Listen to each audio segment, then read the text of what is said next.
Olá, gente! Tudo bem? Hoje teremos uma aula sobre o contexto inicial da Segunda Guerra Mundial, como que esse fato aí ocorreu na história mundial. Então queremos compreender a relação entre Guerra Civil Espanhola e o militarismo em ascensão nos períodos pré-Segunda Guerra Mundial. Também queremos discutir aqui a formação do eixo e identificar a política de expansão do território alemão a partir dos anos 1930.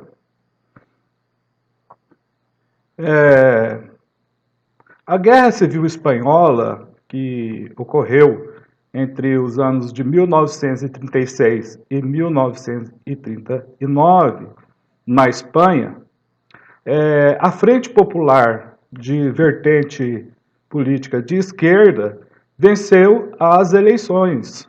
Tá? Republicanos e grupos conservadores, liderados pelo general Francisco Franco, promoveram um golpe nacionalista.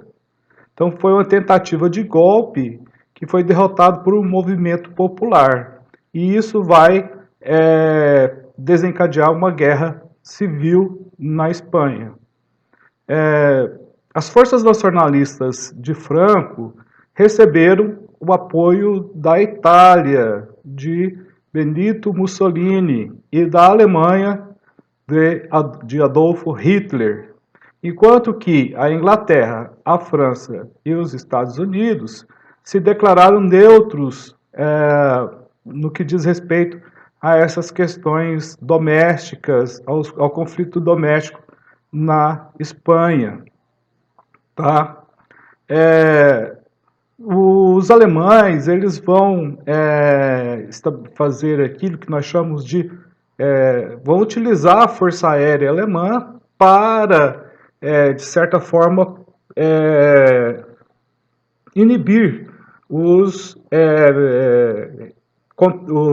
militantes ou as pessoas contrárias ao governo de Franco. E com isso, ele ficou no poder até a sua morte, que foi até 1975. Então, uma guerra que teve aí 3 anos de duração e com a vitória do Franco, que vai ser o governo, vai ser o líder da nação espanhola até 1975. Então, o franquismo foi um período assim, esse período que esteve à frente como principal político e líder e chefe de governo e de Estado da Espanha, foi um período marcado pela ditadura. Tá? A ditadura franquista tem características fascistas. Então, o resultado da Guerra Civil Espanhola entre 1936 e 1939?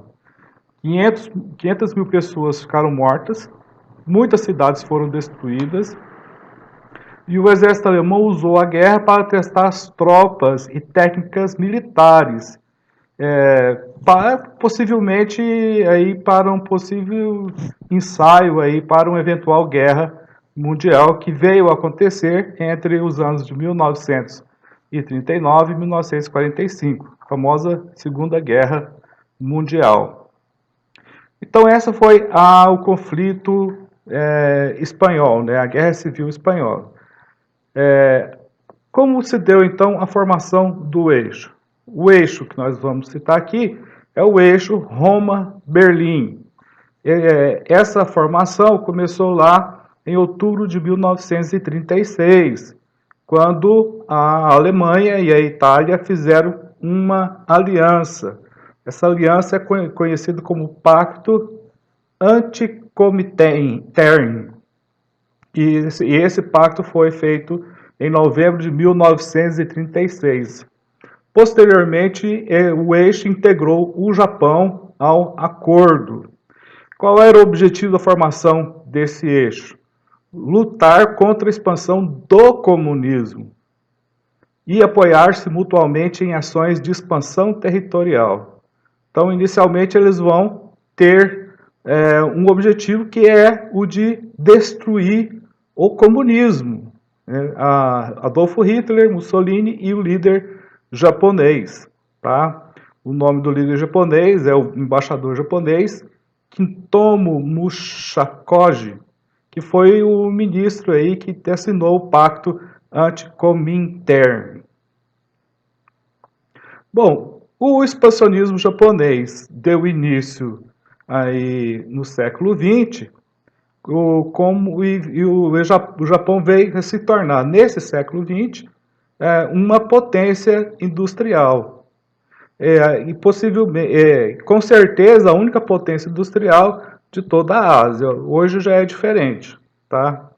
Em 1931, o Japão ocupou a Manchúria, que é uma expansão territorial que pega parte da China e da Sibéria, a Rússia oriental. Então, essa província, a Manchúria, era uma província chinesa, rica em minérios e solos férteis. Então a Liga das Nações condenou o ataque. O Japão saiu da Liga das Nações, porque a Liga das Nações não concordou com o ataque japonês à Manchúria, a invasão. Em 1937, então, o Japão ocupou outra parte do território chinês. Isso é o expansionismo aí do Japão. Não só contente com a região da Manchúria, vai ocupar outra região da China. O expansionismo italiano. Outubro de 1935, a Itália invadiu a região onde hoje é a Etiópia, no nordeste da África. A Liga das Nações proibiu os países membros de fazer comércio com a Itália devido a essa invasão. Os Estados Unidos e a Alemanha, que não faziam parte da Liga, continuaram a vender aos italianos matérias-primas essenciais como petróleo e carvão. Tá? E assim aconteceu o expansionismo italiano aí para regiões da África e algumas outras regiões. O expansionismo alemão. A partir de 1935, o serviço militar alemão passou a ser obrigatório. Vai ter a retomada da região do Sarre, que é rica em ferro e carvão, e era controlada essa região pela Liga das Nações. Em 1936, houve a militarização da região da Renânia, na fronteira com a França. Em 1938, aconteceu a anexação da Áustria e dos Sudetos, que é a região da Tchecoslováquia, e que era habitada aí por maioria alemã. A política alemã era de apaziguamento, ceder territórios alemães, ou ceder territórios à Alemanha a fim de evitar a guerra. Então, o motivo aí disso aí, a Inglaterra e a França vissem em Hitler um guardião do capitalismo na luta contra o comunismo soviético. Inicialmente, eles vão ter essa visão da Alemanha. Na Conferência de Munique, em 1938, a Inglaterra e França, Itália e Alemanha se reuniram e as anexações da Alemanha foram permitidas, mas com compromisso alemão de não invadir outros territórios além daqueles já invadidos pelos alemães. A política aí de apaziguamento, né, é muito bem representada quando esses líderes das 4 nações eles fazem esse acordo entre eles. Tá?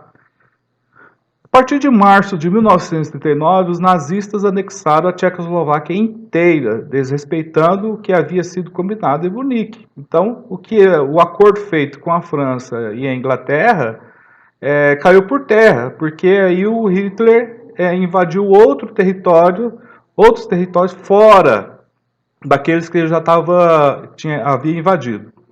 Em 23 de agosto de 1939, o Hitler assinou um pacto de não agressão com seu adversário político, o líder comunista Joseph Stalin. Que ironia do destino, né?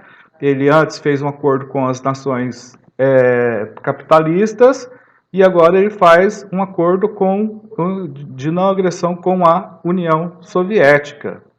Comprometia-se assim a não se atacar, a não ter guerra, né? Nesse acordo não existe guerra entre alemães e russos durante 10 anos.